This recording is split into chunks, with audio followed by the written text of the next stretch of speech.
It's life, Jim, but not as we know it. It's science! Welcome to Sci Friday on SkyWatch TV. I'm Derek Gilbert. Joining me in studio, the SkyWatch TV science editor, my best friend, my wife, Sharon K. Gilbert. Hi, honey. You crack me. And the new member of the team, Josh Peck. How you doing? Well, a lot to talk about this week. A couple of things. One that's kind of disturbing, and I know this is something that is right up your alley. The spread of a new virus. The Zika virus. Yes, I think that's worth leading with right off the bat because it is something that, for women especially, but for families in general, is something that could really be a grave concern. There's a strong correlation to the outbreak of the Zika virus in Brazil and microcephaly, which is a birth defect where the child doesn't develop a normal cranium and brain. You have this very small flat head, and it's a terrible problem for the child. The child will never develop normally because the brain tissue simply is not there. So this is something that the country of Brazil and all of South America is really taking a hard look at because the Olympics are going to be in Rio de Janeiro. Yes, where you have a lot of young people attending as athletes. And being very friendly with each other. Yes. And so the likelihood of becoming pregnant is very, I would say, very strong. Yeah, the government of El Salvador went to the extreme step, I think, of telling women in that country don't get pregnant until 2018. Many countries down there are suggesting, if not ordering, young women not to get pregnant for 2 to 3 years because it may take that long, assuming Zika can be wiped out. Now, Zika virus was discovered in 1947 in Africa.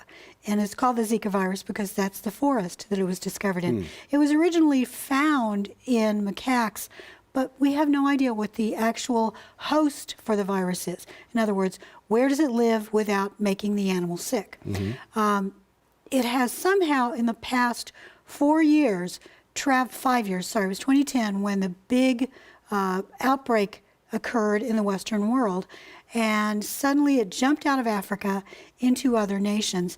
It's really taken off in the last 15 months or so in Brazil, and many babies have been born down there. Many stillbirths have taken place where they later tested positive for Zika virus. This is a big issue, and if you travel to these countries and you are pregnant or become pregnant, there's a strong chance that you may have a birth problem with your developing child.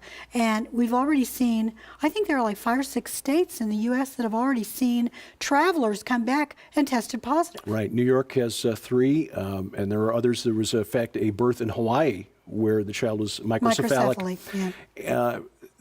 Just to give an idea of the scope of this problem, Brazil will normally see about 150 cases a year of microcephaly, and since they began tracking this in October, in October, there are 3,900 cases. Yes. Wow. Since October of last year, it has gone up in a crazy way. And again, it seems to be related strongly to the presence of Zika virus. They don't know 100% that that's what's causing it. But because it appears that that's what's going on, the interesting thing about this scientifically is that the, what's the name of the company? Oxitec. Thank you very much. I was just about to look it up. Oxitec had already been trialing Gene Drive, which is a CRISPR-Cas9 gene editing program that goes from generation to generation. In other words, it's sort of an autocorrect from generation to generation that is supposed to wipe out Aedes aegypti, which is the type of mosquito that carries Zika virus. It also carries dengue and yellow fever and chikungunya, which have also been problematic down there, but have not been linked to birth defects. So if they are allowed to go in by the government, which it looks like they are going to, the plan is wipe out all Aedes mosquitoes, wipe them all out.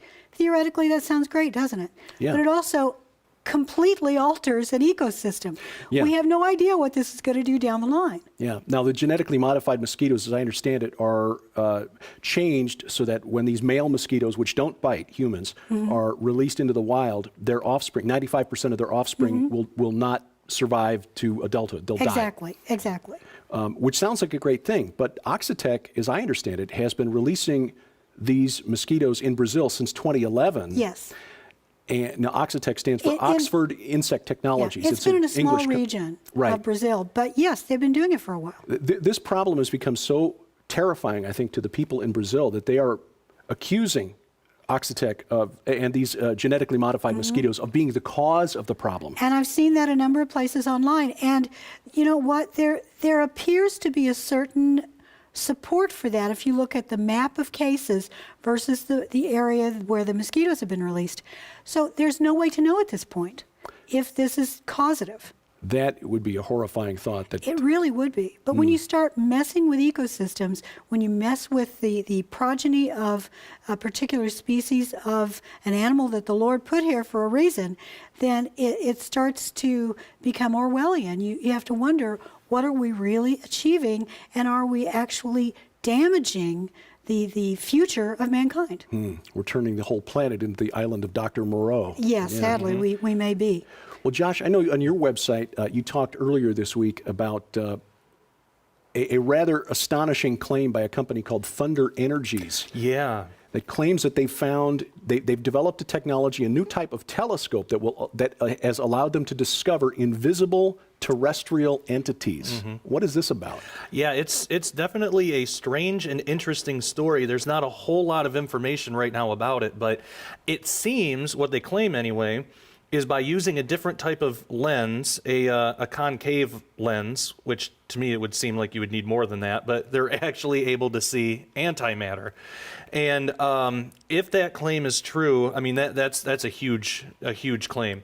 Antimatter isn't as mysterious as, say, like dark matter, because scientists have been able to create it in the lab, but it might.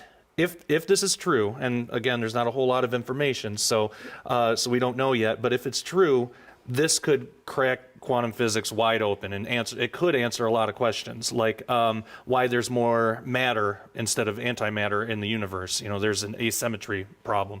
Or if there is a link between antimatter and dark matter, which there might be. So if they're able to actually visually, and when they say entities, this is something that we were kind of joking about before the show, but they don't mean like conscious, intelligent, like demons or, you know, what we might think of when we say entity. Right.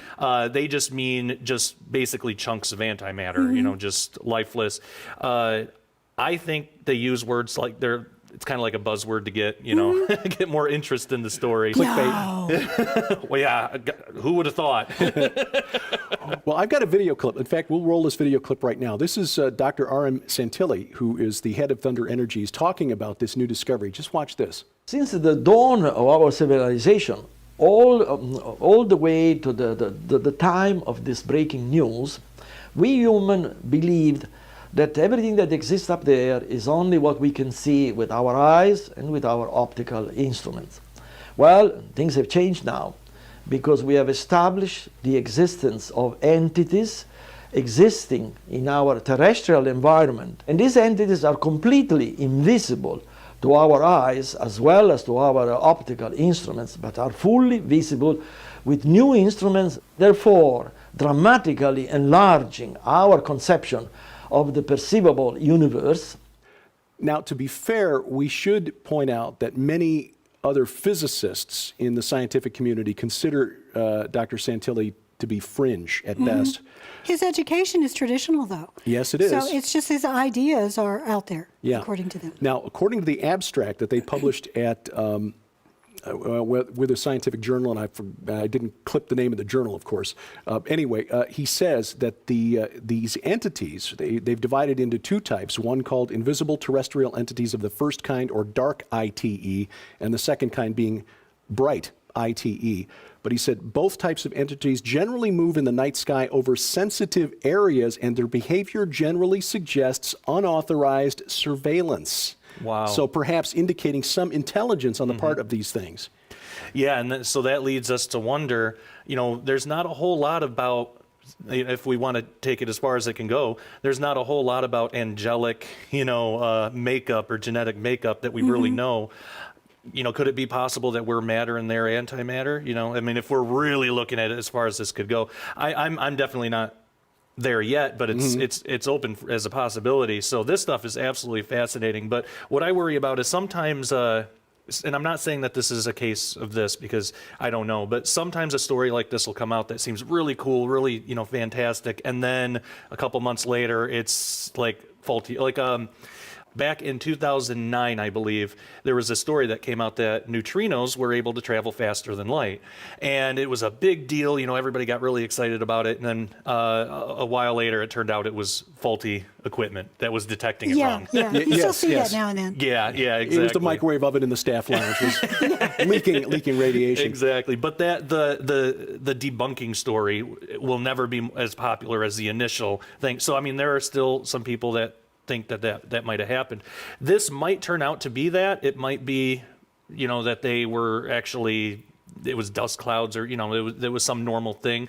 But if that comes out, that story won't be as popular as this one is. Yeah. So it's something to keep an eye out for. It could be squirrels. Could be squirrels. Yeah. And to be fair to Dr. Santilli, we should mention that he is former faculty member at MIT and Harvard. So we're not talking about somebody who is a crank here necessarily. There's good reason to believe that it's substantial. One problem when you're talking about academics is that tenure and being well thought of and respected in your field often go hand in hand with publication. And once you publish a claim or an idea and it goes under your name, you want to defend it. And if someone comes along and says you're 8 up in the head, it's really, you take it personally. So when that's one of the reasons that you tend to have replication within mainstream science. The students of that professor will often write similar work to that professor, especially if that professor is on their PhD committee. Then you have this perpetuation. You come along and you rock that boat, you won't get tenured, you will be derided by your peers, and it could be that you actually have some really cogent information and important information. Well, who is Tesla? Nikola Tesla. He was often just told that he was crazy, and in fact, the other one, the one that also was he was doing DC instead of AC. Thomas Edison. Yeah, Thomas Edison. They went at loggerheads for a long time, and so Tesla was put to the side. He was marginalized because, and AC is where we've all gone. Yes, yes. Because DC was dangerous. Yeah.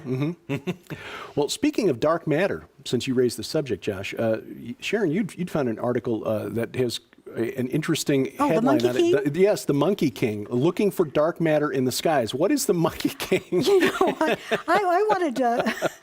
The Monkey King's part of mythology in China, and there have been stories written about it, and comic books and TV shows. Yes. And among other things, the Monkey King was born out of a stone on top of a big mountain, and he was this very strange being that hung out with other animals, and he thought himself really smart, and he actually decided to go to the cosmic mountain, what we would consider, the divine assembly, to the gods in China, and he decided that he was smarter than they were, and he rebelled. He led a big rebellion. So this is sort of a retelling almost of the story of the Prometheus story, or the story of Lucifer. Yeah, in a way it is. So this Monkey King is a very interesting character. Yeah.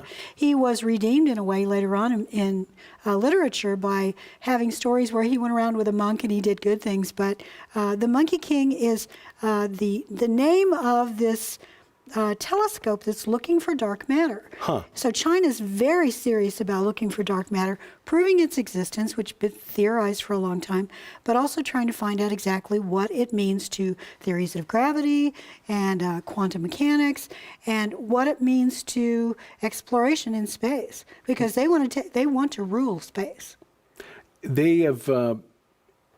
They've got a number of killer satellites up there. Too. Yes. They're going to be surprised when they get up there. Well, that would be a whole other program. We could talk about they're going to the dark side of the moon is what they've said. And the reason I say that this is what they've announced, and the reason I say they'll be surprised is there's that theory that Hitler has a base on the dark side. Yes, that's true. I've heard about that. Out. Yeah, we'll find out for sure. What would it mean if they were able to prove the existence of dark matter? Well, it would depend on what they find out it consists of, because there's a few different theories right now. Right now, one of the leading ones is that dark matter is composed of what they call WIMPs, or weakly interacting massive particles, which is just, it's like a type of matter, but it's just more spread out, kind of. So the light particles, photons, wouldn't actually carry light, so that makes it dark. That's the leading theory. That's not as exciting to me. I mean, it's exciting, but that's not as exciting as some of the other ones.